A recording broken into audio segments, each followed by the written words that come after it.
오늘 여론조사 결과는 국회팀 민지숙 기자와 더 짚어보겠습니다. 어서 오십시오.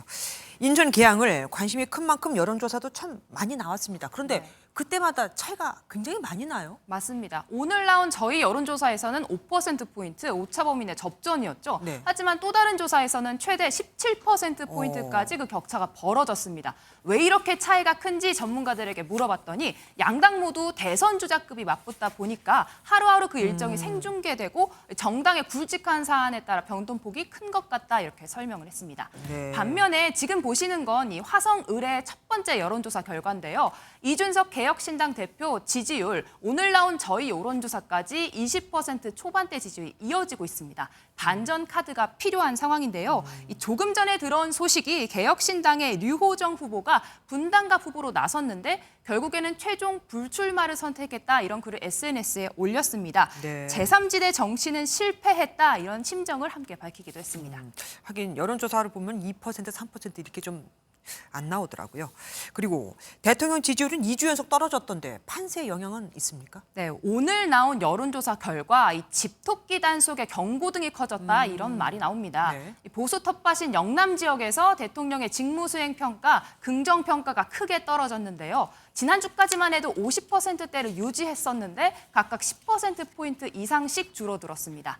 비슷한 흐름에서 현 정부 견제를 위해 야당 후보가 더 많이 뽑혀야 한다는 여론 일주일 사이에도 높아졌습니다. 반대로 정부 지원을 위해서 여당 후보가 더 많이 뽑혀야 한다는 응답은 크게 줄어들면서 이 정부 심판론에 더 힘이 실린 걸 알 수 있습니다. 네. 전체 정당 지지율로 봤을 때도요. 국민의힘은 줄어들고 민주당은 올라가서 그 격차가 더 좁혀진 상황입니다. 지역별로도 영남권 국민의힘 지지율 빠지고 있는 상황입니다. 국민의힘은 전체 지지율은 이렇게 빠졌는데 그런데 서울에서는 달랐다고요? 맞습니다. 지난주에 저희 국민의힘 서울 지지도가 15%포인트 급락했다는 소식 전해드렸었는데요. 오늘 나온 결과에서는 6%포인트 회복을 했습니다.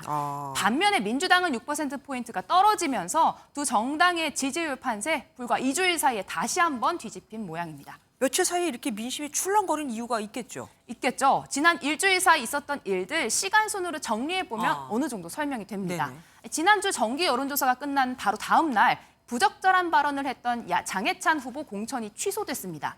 일요일에는 한동훈 위원장이 직접 이 회칼 테러 발언을 했던 황상무 수석의 사퇴와 이종섭 대사 귀국을 공식 요구했고요. 이후에 황 수석 직접 사퇴를 했고 어제는 이종섭 대사가 귀국하면서 여권발의 악재들이 어느 정도 정리된 상황입니다. 그러니까 뉴스가 바로바로 유권자들에게 영향을 미치고 있는 겁니다. 그렇습니다. 그러고 보니까 이 기간 동안에 민주당에서는 공천 여진이 또 이어졌네요. 맞습니다. 오늘 새벽에 정리가 되긴 했지만요. 이 조수진 후보의 아동 성범죄자 변호 논란이 내내 이어졌었고 비명계 박용진 후보의 재경선 탈락, 노무현 전 대통령 비하 발언으로 논란이 됐던 양문석 후보의 공천 유지 같은 이슈가 계속해서 파장을 일으켰습니다. 이 격변하는 판세의 MBN 빅데이터로 최근 3일 동안의 양당 호감도를 분석해 봤는데요. 네. 지난주까지만 해도 민주당이 호감도 면에서 더 앞서고 있었는데 지난 단 3일 만에 국민의힘이 다시 앞서는 걸로 결과 차이가 뒤바뀌었습니다. 네. 이번 여론조사는 MBN과 매일경제신문이 넥스트 리서치에 의뢰해 지난 17일부터 20일까지 진행했습니다. 자세한 내용은 중앙선거 여론조사심의 홈페이지에서 확인하실 수 있습니다. 그러고 보니까 민심이 정말 민감하게 움직이고 있네요. 지금까지 민지숙 기자와 함께했습니다.